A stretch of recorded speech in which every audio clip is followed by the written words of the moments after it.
Hi, welcome back. നമ്മളൊരു headset unbox ചെയ്യാൻ പോവുകയാണ്. നോയ്സിൻ്റെ VS104 എന്ന് പറയുന്ന ഒരു മോഡൽ ഹെഡ്സെറ്റാണിത്. ഇതൊരു ട്രൂലി വയർലെസ് ഹെഡ്സെറ്റാണ്. ഇതിൻ്റെ പ്രൈസ് ബോക്സിൽ എഴുതിക്കുന്നത് 3499 രൂപ എന്നാണ്. പക്ഷേ ആമസോണിൽ 1299 രൂപ ഉള്ളൂ. ഈ ബോക്സിൻ്റെ ബാക്ക് സൈഡിലോട്ട് നോക്കിക്കഴിഞ്ഞാൽ നമുക്ക് ഇതിനകത്ത് കാണാൻ പറ്റും 13mm ഡ്രൈവറാണ് ഇതിനകത്ത് ഉള്ളതൊന്നും. 5.2 ആണ് ബ്ലൂടൂത്ത് വേർഷൻ. പിന്നെ ഇൻസ്റ്റാചാർജിങ് സപ്പോർട്ട് ഉണ്ട്. അതുകൂടാതെ ഹൈപ്പർ സിങ്ക് ടെക്നോളജിയും ഈ ഒരു ഹെഡ്സെറ്റിലുണ്ട്. ANC അങ്ങനത്തെ കാര്യങ്ങളൊന്നും ഈ ഒരു ഹെഡ്സെറ്റിലില്ല. വില അത്രേ ഉള്ളൂ. അതുകൊണ്ട് പിന്നെ നമ്മൾ അങ്ങനത്തെ ഫീച്ചേഴ്സൊന്നും പ്രതീക്ഷിച്ചിട്ട് കാര്യമില്ല. ഫസ്റ്റ് നമുക്ക് ഈ ഒരു ഹെഡ്സെറ്റ് അൺബോക്സ് ചെയ്യാം. അൺബോക്സ് ചെയ്തതിന് ശേഷം ഇതിൻ്റെ സൗണ്ട് ക്വാളിറ്റി നമുക്ക് ചെക്ക് ചെയ്ത് നോക്കാം. ഓക്കെ, നമുക്ക് സമയം കളയാതെ ഈ ഒരു ഹെഡ്സെറ്റ് അൺബോക്സ് ചെയ്യാം. ഈ കാണുന്ന ഹെഡ്സെറ്റിൻ്റെ ബോക്സ് ഇതിൻ്റെ പാക്കേജസ് കാണാനൊക്കെ നല്ല ഭംഗിയുള്ള ടൈപ്പ് പാക്കേജസ് ആണ്. ഇതിൻ്റെ ഫ്രണ്ട് വശത്ത് തന്നെ ആയിട്ട് ഈ ഒരു ഹെഡ്സെറ്റിൻ്റെ പിക്ചർ കൊടുത്തിട്ടുണ്ട്. അതുപോലെ തന്നെ മോഡൽ നമ്പർ എഴുതിയിട്ടുണ്ട്. ബഡ്സ് VS104 എന്നാണ് ഈ ഒരു ഹെഡ്സെറ്റിൻ്റെ മോഡൽ നമ്പർ വരുന്നത്. നമുക്കിത് അൺബോക്സ് ചെയ്യാം. അങ്ങനെ തുറന്നു കഴിഞ്ഞാൽ അതിൻ്റെ ഉള്ളിലൊരു ബ്ലാക്ക് ബോക്സ് ആണ്. ഇതിൻ്റെ ഉള്ളിൽ കുറച്ച് സ്റ്റിക്കേഴ്സ് വരുന്നുണ്ട്. കുറച്ചധികം സ്റ്റിക്കേഴ്സ് തന്നെ തന്നിട്ടുണ്ട്. നിങ്ങൾക്ക് ഈ സ്റ്റിക്കർ എവിടെയെങ്കിലും ഒട്ടിക്കണമെന്നുണ്ടെങ്കിൽ ഒട്ടിക്കാം. ഞാൻ പക്ഷേ ഈ സ്റ്റിക്കർ ഒട്ടിക്കാൻ ആർക്കും റെക്കമെൻഡ് ചെയ്യില്ല. പിന്നെ കുറച്ച് പേപ്പർ വർക്ക്സ് ഉണ്ട്. നെക്സ്റ്റ് ഇതിൻ്റെ മാനുവലാണ്. ഈ ഒരു മാനുവലിൻ്റെ ഉള്ളിൽ ഈ ഒരു ഹെഡ്സെറ്റിന് എങ്ങനെയാണ് കണക്ട് ചെയ്യേണ്ടത്, എന്തൊക്കെയാണ് ഈ ഒരു ബോക്സിൻ്റെ ഉള്ളിൽ വരുന്നത്, അതുപോലെ തന്നെ ഈ ഹെഡ്സെറ്റിൻ്റെ ഫീച്ചേഴ്സും ഇവിടെ തന്നെ ഒരു മെൻഷൻ ചെയ്തിട്ടുണ്ട്. അപ്പോൾ ഇതൊക്കെ ഒന്ന് ചെക്ക് ചെയ്യാം. ലാസ്റ്റ് നമ്മുടെ ഹെഡ്സെറ്റ് ഇതിനകത്ത് വന്നിട്ടുണ്ട്. സൈഡിൽ മാറ്റി വയ്ക്കുക. ഇതിൻ്റെ സൈഡിൽ ഒരു ബോക്സും കൂടി ഉണ്ട്. ഈ ഒരു ബോക്സിൻ്റെ ഉള്ളിൽ നോക്കിക്കഴിഞ്ഞാൽ നമുക്ക് ഇതിൻ്റെ അഡീഷണൽ ബഡ്സ് തന്നിട്ടുണ്ട്. അത് കൂടാതെ ഒരു ചാർജിങ് കേബിൾ തന്നിട്ടുണ്ട്. ചാർജിങ് കേബിൾ വരുന്നത് Type C to Type A ആണ്. ബഡ്സ് നോക്കിക്കഴിഞ്ഞാൽ നമുക്ക് പല സൈസിലും പല കളറിലുള്ളത് തന്നിട്ടുണ്ട്. പക്ഷേ ഇതിനകത്ത് കൂടുതലും മീഡിയം സൈസ് ബഡ്സ് ആണ്. നമുക്ക് ഇനി നമ്മുടെ ഹെഡ്സെറ്റ് അൺബോക്സ് ചെയ്യാം. ഈ ഒരു ഹെഡ്സെറ്റിൻ്റെ കേസിനകത്ത് എനിക്ക് ഇഷ്ടപ്പെടാതിരുന്ന ഒരു കാര്യം, ഈ ഒരു ഹെഡ്സെറ്റ് നമുക്ക് ഇങ്ങനെ എടുക്കുമ്പോൾ നമ്മുടെ കൈ ഇതിനകത്ത് മുട്ടും. അങ്ങനെ നമുക്കിത് എടുക്കാൻ കുറച്ച് ഒരു ബുദ്ധിമുട്ട് വരും. ആ ഒരു കാര്യം എനിക്ക് ഇഷ്ടപ്പെട്ടില്ല, തീരെ ഇഷ്ടപ്പെട്ടില്ല. കാരണം നമുക്ക് പെട്ടെന്നൊന്നും എടുക്കാൻ പറ്റില്ല. കണ്ടോ, ഇനിയിപ്പോൾ നമുക്ക് പെയർ ചെയ്യാൻ വേണ്ടിയിട്ട് നമുക്ക് ഈ ഒരു ഹെഡ്സെറ്റ് രണ്ടും പുറത്തെടുത്ത് വെച്ചതിന് ശേഷം നമ്മുടെ മൊബൈൽ ഫോൺ ഉപയോഗിച്ച് സ്കാൻ ചെയ്ത് കഴിഞ്ഞാൽ നമുക്ക് ഈ ഒരു ഹെഡ്സെറ്റ് പെയർ ചെയ്യാനായിട്ട് സാധിക്കും. ക്ലോസ് ചെയ്ത് കഴിയുമ്പോൾ നമുക്ക് ഇതിൻ്റെ ഇവിടെ എത്ര ചാർജ് ഉണ്ടെന്നൊക്കെ അതിൽ നമുക്ക് കാണിച്ചു തരും. ഈ ഒരു ഡിവൈസിൽ ഹൈപ്പർ സിങ്ക് എന്ന് പറയുന്നൊരു ഫീച്ചറുണ്ട്. ഹൈപ്പർ സിങ്ക് എന്ന് പറഞ്ഞാൽ നമ്മൾ ഈ ഒരു ഹെഡ്സെറ്റ് ഒരു തവണ നമ്മൾ ഡിവൈസായിട്ട് സിങ്ക് ചെയ്ത് കഴിഞ്ഞാൽ നെക്സ്റ്റ് തവണ നമുക്ക് ജസ്റ്റ് ഈ ഒരു കേസ് തുറക്കുമ്പോൾ തന്നെ നമ്മുടെ ബ്ലൂടൂത്ത് ഹെഡ്സെറ്റ് ഈ ഒരു മൊബൈൽ ഫോണായിട്ട് കണക്റ്റ് ആവുന്നത് കാണാനായിട്ട് സാധിക്കും. അതുപോലെ തന്നെ നമ്മുടെ ഈ ഒരു ഹെഡ്സെറ്റിൻ്റെ കേസ് അടച്ചു കഴിഞ്ഞാൽ അതപ്പോൾ തന്നെ നമ്മുടെ ഫോണുമായിട്ട് ഡിസ്കണക്റ്റ് ആവും. ഈ ഒരു ഹെഡ്ഫോണിൻ്റെ ടച്ച് കൺട്രോൾസ് നമുക്ക് ചെക്ക് ചെയ്യാം. ഇത് റൈറ്റ് ഇയറും ഇത് ലെഫ്റ്റ് ഇയറും ആണ്. റൈറ്റ് ഇയറിൽ ജസ്റ്റ് ഒന്ന് ടച്ച് ചെയ്ത് കഴിഞ്ഞാൽ വോളിയം കൂടി വരും. ടച്ച് മാത്രമല്ല, ഇതിനകത്ത് നിങ്ങൾക്ക് സ്വൈപ്പും ചെയ്യാം. സ്വൈപ്പ് ചെയ്താലും വോളിയം കൂടി വരും. അതുപോലെ തന്നെ ലെഫ്റ്റ് ഇയറിലും സിംഗിൾ ടാപ്പ് ചെയ്ത് കഴിഞ്ഞാൽ വോളിയം കുറഞ്ഞു വരും. അതുപോലെ തന്നെ സ്വൈപ്പ് ഇതിനകത്ത് വർക്ക് ചെയ്യും. ഹെഡ്സെറ്റിൽ നിങ്ങൾ ഡബിൾ ടാപ്പാണ് ചെയ്യണമെങ്കിൽ മ്യൂസിക് പോസ് ആവും. അതുപോലെ തന്നെ ഒന്നും കൂടി ഡബിൾ ടാപ്പ് ചെയ്ത് കഴിഞ്ഞാൽ മ്യൂസിക് വീണ്ടും പ്ലേ ആവും. സെയിം മെത്തേഡ് തന്നെയാണ് റൈറ്റ് ഇയറിലും. അതുപോലെ തന്നെ ടച്ച് ആൻഡ് ഹോൾഡ് ചെയ്ത് കഴിഞ്ഞാൽ മ്യൂസിക് നെക്സ്റ്റ് ട്രാക്കിലോട്ട് പോകും.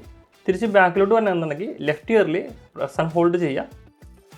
അതുപോലെ തന്നെ ഒരു ഫീച്ചറാണ് ട്രിപ്പിൾ ടാപ്പ് ചെയ്ത് കഴിഞ്ഞാൽ നമ്മുടെ വോയിസ് അസിസ്റ്റ് ഓണായി വരും. നമുക്ക് ഈ ഒരു ഹെഡ്സെറ്റിൻ്റെ സൗണ്ട് ക്വാളിറ്റി ചെക്ക് ചെയ്യാം. കാരണം ഹെഡ്സെറ്റിന് ആവശ്യമായിട്ട് വേണ്ടത് സൗണ്ട് ക്വാളിറ്റിയാണ്. നമുക്ക് ഇതിൻ്റെ സൗണ്ട് ക്വാളിറ്റി ചെക്ക് ചെയ്യാം. എന്തായാലും ഞാനിപ്പോൾ ഈ ഒരു ഹെഡ്സെറ്റ് 2 ദിവസമായിട്ട് യൂസ് ചെയ്യുന്നുണ്ട്. 2 ദിവസമായിട്ട് യൂസ് ചെയ്തിട്ട് എനിക്ക് തോന്നിയ പ്രശ്നം, ഞാനത് അൺബോക്സ് ചെയ്യുമ്പോൾ തന്നെ പറഞ്ഞ ആ ഒരു പ്രശ്നം എനിക്ക് നന്നായിട്ട് ഫീൽ ചെയ്യുന്നുണ്ട്. കാരണം ഞാൻ ഈ ഒരു ഹെഡ്സെറ്റ് ഇതിൻ്റെ ഉള്ളിൽ നിന്ന് എടുക്കുന്ന സമയത്ത് എൻ്റെ കൈ ഈ ഒരു കേസിൻ്റെ മുകളിലത്തെ ഈ ഒരു ഭാഗത്ത് മുട്ടുന്നുണ്ട്. അങ്ങനെ മുട്ടിക്കഴിയുമ്പോൾ നമ്മുടെ കയ്യിൽ നിന്ന് ഈ ഹെഡ്സെറ്റ് താഴത്തോട്ട് വീണ് പോകാനോ അല്ലെങ്കിൽ തിരിച്ച് കേസിലോട്ട് തന്നെ പോകാനോ സാധ്യത കൂടുതലാണ്. എനിക്ക് അങ്ങനെ ഒരുപാട് തവണ പറ്റി.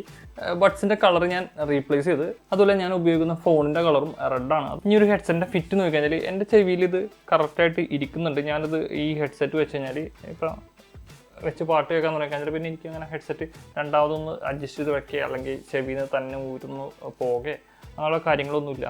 ഇത് കറക്റ്റായിട്ട് എൻ്റെ ചെവിയിൽ ഫിറ്റായിട്ട് ഇരിപ്പുണ്ട്. പക്ഷേ നിങ്ങളുടെ ചെവിയിൽ ഇത് ഫിറ്റായിട്ട് ഇരിക്കണമെന്നൊന്നുമില്ല. കാരണം എൻ്റെ ചെവിയുടെ സൈസും ഈ ഒരു ഹെഡ്സെറ്റിൻ്റെ സൈസും കറക്റ്റ് ആയതുകൊണ്ടാണ് ഇത് ഇരിക്കുന്നത്. എൻ്റെ ചെവിയിൽ നോർമലി ഇങ്ങനത്തെ ബുള്ളറ്റ് ടൈപ്പ് ഹെഡ്സെറ്റുകളൊന്നും അധികം ഇരിക്കാത്തതാണ്. ചില മോഡൽസ് മാത്രമേ എൻ്റെ ഇരിക്കാറുള്ളൂ. പക്ഷേ ഈ ഒരു ഹെഡ്സെറ്റിൻ്റെ ഇതിൽ പ്രോപ്പറായിട്ട് ഇരിക്കുന്നുണ്ട്.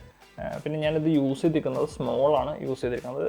മീഡിയം അല്ലെങ്കിൽ ബിഗ് വെച്ച് ഞാൻ എൻ്റെ ചെവിയിൽ ഇത് ഊന്ന് പോകും. സ്മോൾ വെച്ചാൽ മാത്രമേ എൻ്റെ ചെവിയിൽ ഇത് ഇരിക്കുകയുള്ളൂ.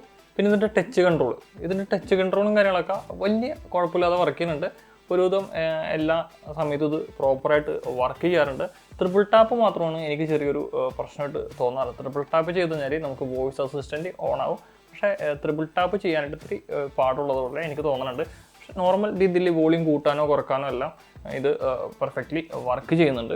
അതുപോലെ തന്നെ ഈ ഒരു ഹെഡ്സെറ്റ് ആൻഡ്രോയിഡായിട്ടും iOS ആയിട്ടും ഒരേപോലെ വർക്ക് ചെയ്യും. അതുകൊണ്ട് ആൻഡ്രോയിഡ് ഉപയോഗിക്കുന്ന ആൾക്കാർക്കും iOS ഉപയോഗിക്കുന്ന ആൾക്കാർക്കും അധികം പൈസ മുടക്കണ്ട എന്നുണ്ടെങ്കിൽ ഈ ഒരു ഹെഡ്സെറ്റ് മേടിക്കാം. ഞാൻ ഈ നോയ്സിൻ്റെ ഹെഡ്സെറ്റ് മേടിക്കുന്നതിന് മുന്നേ യൂസ് ചെയ്തിരുന്നത് JBL ഒരു വയേർഡ് ഹെഡ്സെറ്റാണ്. ഇതൊരു ബുള്ളറ്റ് ടൈപ്പ് ഹെഡ്സെറ്റ് തന്നെയാണ്. ഇതും എൻ്റെ ചെവിയിൽ സ്മോൾ സൈസ് ബഡ്സ് ഇട്ട് കഴിഞ്ഞാൽ പെർഫെക്റ്റ്ലി ഫിറ്റ് ആവുന്നുണ്ട്.